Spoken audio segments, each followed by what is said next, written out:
James Woods always has these amazing comments. How did Ben Garrison foresee the future all the way back in 2016? That's hilarious. If you're listening in, folks, there's a picture of Hillary Clinton. She's wearing a bag that says scumbag. She's holding a burn bag, We the People, like the Constitution. She was burning the Constitution. We've had enough of Hillary.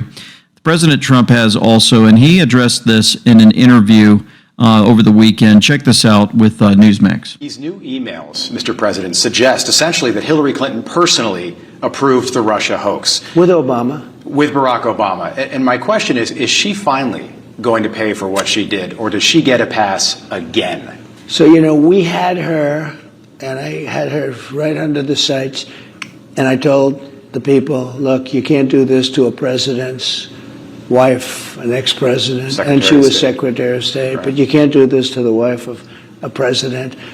And do you still feel that way? Well, I'll tell you how I feel about it in a second. If you remember, I was at a rally, and it was after the election, and they said, lock her up, and I said, no, look, we won, just relax. And I didn't do what other people would have done, what they would have done. And then they went after me, and they meant it. I said, you know, it's amazing. I always felt that you shouldn't be doing this stuff, and I let Hillary off the hook. I totally left her off the hook, and then I let her off the hook for what? And then I come in, and they did the same thing to me. The difference is they actually meant it, and they hurt a lot of people, and it was all a hoax. And now they have it in black and white. No, I think they should pay a price. How? Directly. By the way, it's a very big price. It could be the biggest scandal in the history of our country, but it continues onward, and that continues onward. You know, that scandal has continued from the... The scandal continues onward.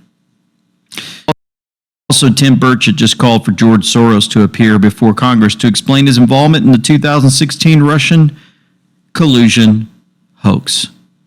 He says if he refuses, Congress should use their subpoena powers.